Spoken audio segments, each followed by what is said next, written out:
साथियों, जय भीम, जय भारत, जय संविधान, जय मंडल, जय जोहार, जय लोकतंत्र, जय विज्ञान, जय जवान, जय किसान। आज एक अति महत्वपूर्ण विषय जो मेरे संज्ञान में है उस पर बात करने के लिए आपके बीच में हूं। और विषय महत्वपूर्ण है। आप जानते हैं कि मैं बहुत गंभीर विषयों पे ही इस तरह से अचानक से लाइव आके अपनी बात रखता हूं जब विषय में गंभीरता ज्यादा होती है। सर्वप्रथम मैं बहुजन समाज में जन्मे सभी संतों, गुरुओं और महान पुरुषों को नमन करता हूं।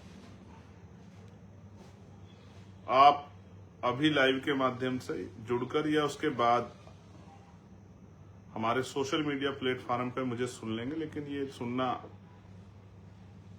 उन तमाम बाबा साहब अम्बेडकर को मानने वाले साथियों के लिए बहुत जरूरी है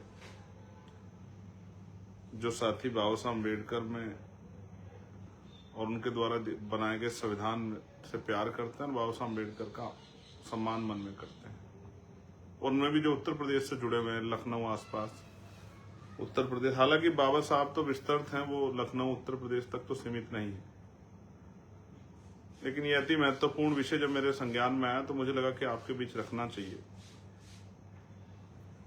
उसी को लेकर मैं आपके बीच लाई हूं, जिसमें मैं एक पत्र भी जारी कर चुका हूं मुख्यमंत्री उत्तर प्रदेश के नाम। आशा उम्मीद है कि वो उसका संज्ञान लेंगे। प्यारे साथियों, एक जो महापुरुषों की श्रृंखला है, कभी आप दिल्ली ऑफिस आएंगे तो आप देखेंगे मैंने बहुत सारे महापुरुषों का चित्र जो है वो अपने ऑफिस में लगाया है। मैं साथियों से कहूंगा कि उसका एक वीडियो बना के भी भेजे कि आपको पता लगे कितने महापुरुषों की वजह से इस देश में लोकतंत्र आया है, संविधान रूपी जो शक्ति आई है वो कितने महापुरुषों के संघर्ष की देन है और कितने लंबे समय, सैकड़ों सालों के प्रयासों का फल है संविधान। जिस संविधान की वजह से मुझे, आपको और मेरे जैसे करोड़ों भारतीयों को स्वाभिमान सम्मान का जीवन जीने के अवसर मिलता है।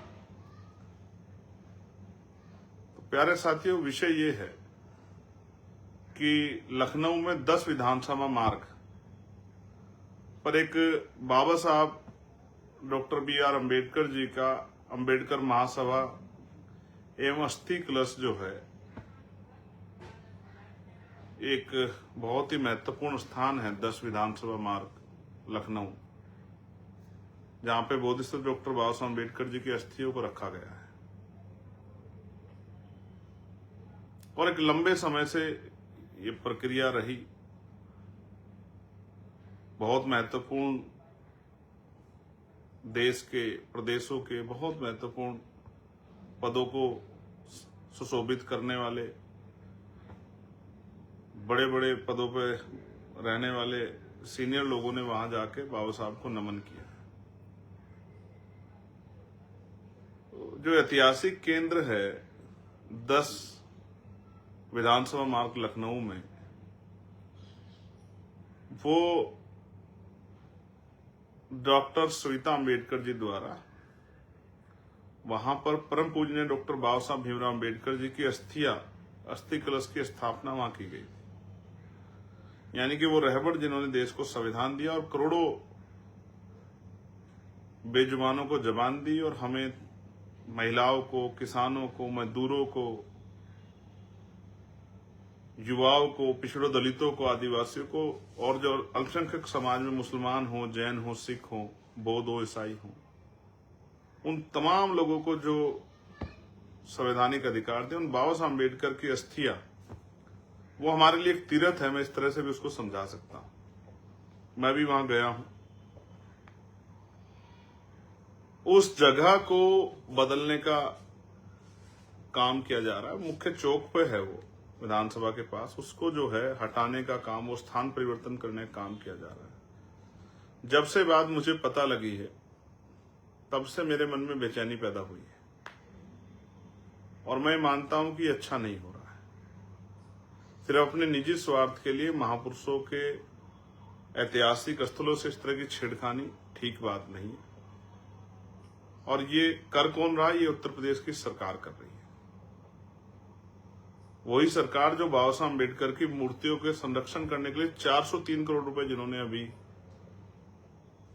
अलाउ किया है, वही सरकार एक तरफ 403 करोड़ रुपए देकर बाबा साहब अम्बेडकर की मूर्तियां संरक्षित करने का काम करने की बात कर रही है, और दूसरी तरफ बाबा साहब अम्बेडकर के अस्थि कलश जहां रखा हुआ है उस स्थान को परिवर्तित करने की बात कर रही है। शायद वो सरकार को अच्छा ना लगता क्योंकि मेन चौराहे पे है,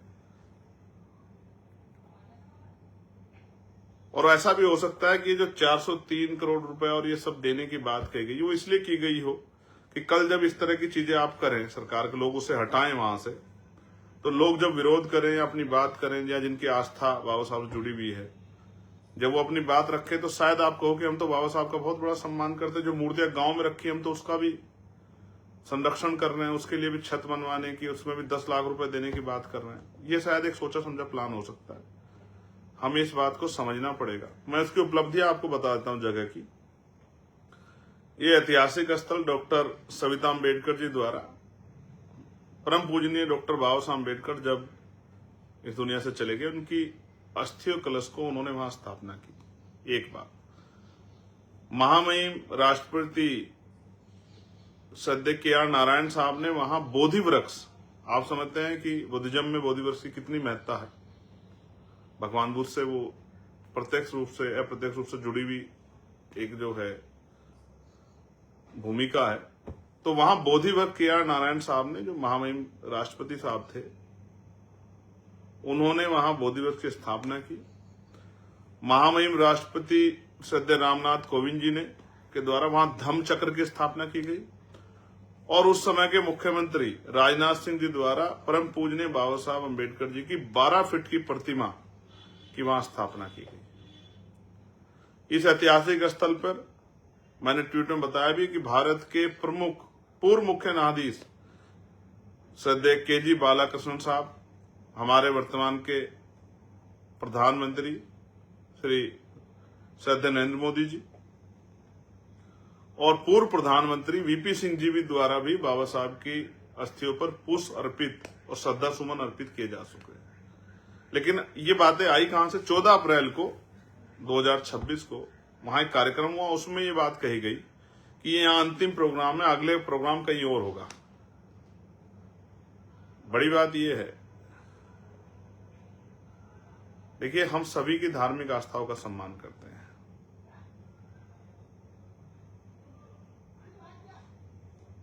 आपकी आस्था किसी में है, हमारी आस्था किसी में है, और सबकी आस्थाएं, हिंदुओं की आस्थाएं, मुसलमानों की आस्थाएं, सिखों की आस्थाएं, जैनों की आस्थाएं, इस तरह से आपस में परिवर्तित है, लेकिन सम्मान हर कोई एक दूसरे का करता है। आप तो 500 साल पुरानी चीज भी चाहते हैं कि साहब 500 साल पुरानी ये था जिसके कोई तथ्य भी ना हो कि भाई ये हमारा था, इसके लिए हम कोर्ट में भी लड़ेंगे, यहां भी लड़ेंगे, वहां भी लड़ेंगे।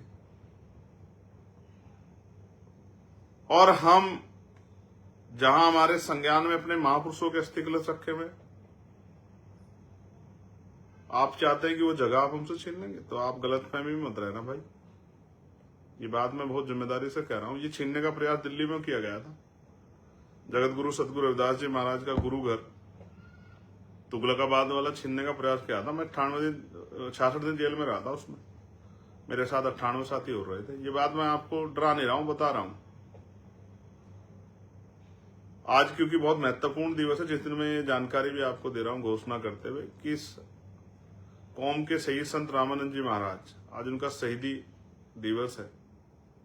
और जब मैं सांसद बना था, सबसे पहले अगर मैं कहीं गया था तो मैं वहीं गया था, कौम के शहीद संत रामानंद जी महाराज को, उस जगह पे जहां उनको गोली लगी, उनको गोली लगी, वो शहीद हो गए, तब मुझे गोली लगी, मैं बच गया था। उसी उनके पवित्र स्थल पे जहां उन्होंने प्राण त्यागे थे, जहां उनको गोली लगी थी, जहां इतना बड़ा कष्ट हमारे साथ हुआ था, मैं उस धरती को गया था, उस स्थान को छूने नमन करने के लिए। तो बस मैं सरकार को ये बता रहा हूं, सीधी हिंदी वाली भाषा में, सीधे शब्दों में,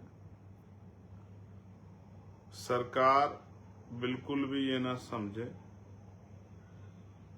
कि यहाँ कोई इन कमजोर वर्गों के आस्था से जुड़े हुए महापुरुषों को, क्योंकि मैं तो मानता हूं कि आपकी आस्था तो नहीं हो सकती इन महापुरुषों में।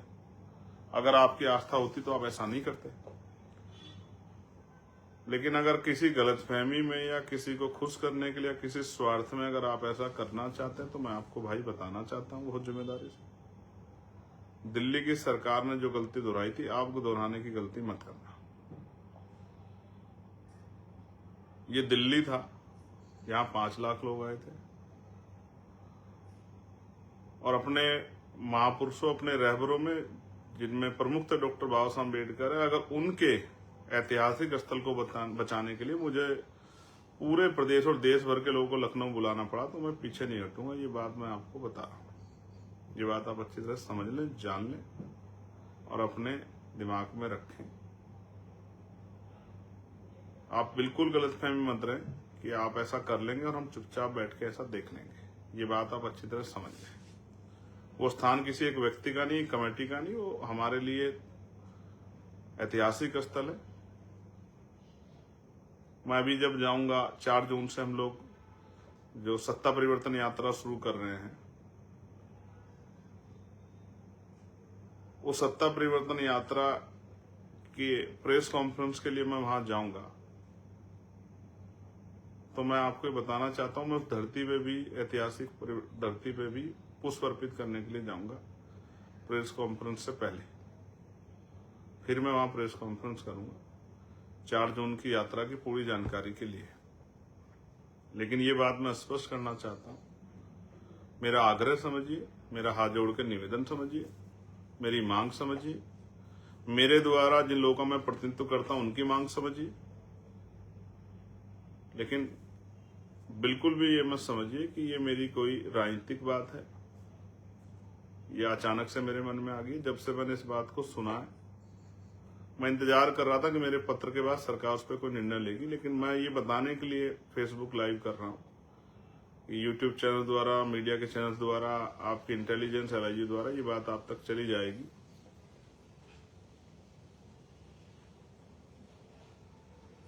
मेरे शब्दों में भी आप तक चली जाएगी कि ऐसी गलतफहमी में सरकार ना रहे कि वो हमारे आस्था केंद्र को उखाड़ के फेंक देगी और हम चुपचाप बैठ के तमाशा देखते रहेंगे। आपकी जेलें छोटी पड़ जाएंगी लखनऊ में, आपकी लाठियां कम पड़ जाएंगी, आपकी गोलियां कम पड़ जाएंगी, सीने कम नहीं पड़ेंगे। इसलिए मेरा आग्रह है, अगर ऐसा कोई भी बात आपके मन में हो तो आप हमारी भावनाओं से खिलवाड़ मत करना। हालांकि हम लोग प्रयास कर रहे हैं कि उत्तर प्रदेश में हम लोग शक्ति बना के इस बार सत्ता अपने हाथ में ले लेंगे, आजाद समाज पार्टी के लोग, फिर ऐसा कोई कर ही नहीं पाएगा। तो ऐसा भी हम प्रयास कर रहे हैं, उसके लिए भी हम लोग मेहनत कर रहे हैं। लेकिन जब तक ये नहीं हो रहा है तब तक भी हम लोग इतने कमजोर नहीं कि आप हमारे तीरथ को हमसे छीन लो और हम लोग बैठ के तमाशा देखते हैं। संवैधानिक रूप से लड़ेंगे और इतनी मजबूती से लड़ेंगे, सरों के बदौलत, संवैधानिक शक्ति के बदौलत, संवैधानिक रूप से, कि जैसा मैंने कहा, लाठी, गोली, जेल छोटी पड़ जाएगी। ये मेरा आपसे नम्र निवेदन है।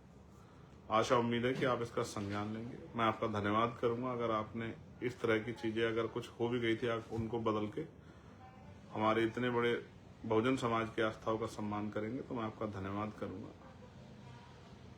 और अगर आप इस षड्यंत्र का हिस्सा बन के, मुख्यमंत्री जी, इसको उखाड़ के फेंकने की कोशिश करोगे, हमारे बाबा साहब, परम पूजनीय बाबा साहब अम्बेडकर के जी का जहां अस्थि कलश रखा है, उस ऐतिहासिक स्थल को अगर हमसे छीनने की कोशिश करोगे तो फिर साहब लड़ेंगे, संघर्ष की लड़ाई लड़ेंगे जैसे दिल्ली में लड़े थे। धन्यवाद। जय भीम, जय भारत, जय संविधान, जय मंडल, जय जोहार, जय जवान, जय किसान, जय लोकतंत्र, जय विज्ञान, जय संविधान। आप सबके लिए मंगल कामनाएं। नम्र निवेदन पूरी सरकार से, जनता ने मैंडेट दिया है, अच्छे काम कीजिए, लोगों का दिल जीतिए।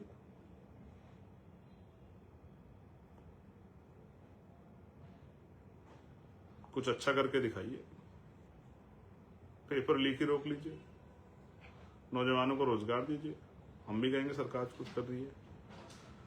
सड़कों के क्षेत्र के हालात बदलिए, रोजगार दीजिए, महंगाई पे कुछ कमी कीजिए। हम भी कहेंगे सरकार कुछ कर रही है। वरना तो हम यात्रा में तो जनता को बताएंगे कि सरकार क्या कर रही है। धन्यवाद। क्योंकि चाहे मथुरा हो, चाहे फिरोजाबाद हो, और चाहे प्रदेश का कोई कोना हो, जिस तरह की हिंसा हो रही है आजकल बारातों में भी, वो भी किसी छिपावा नहीं है। मेरा हर जगह पर निगाह है। मैं इंतजार कर रहा हूं कि सर पुलिस इन्वेस्टिगेशन अपने आप ही अच्छा काम करे, जो मुझे जाने की जरूरत ना पड़े। क्योंकि मैं वहीं जाता हूं जहां मुझे लग जाता है कि पुलिस प्रशासन सरकार खड़ी होगी आरोपियों के पक्ष में, और कमजोर वर्गों के लोग अपने आप को अकेला महसूस कर रहे हैं। मैं वहां जाता हूं, उम्मीद करूंगा कि सरकार ऐसी स्थिति नहीं बनने देगी। धन्यवाद।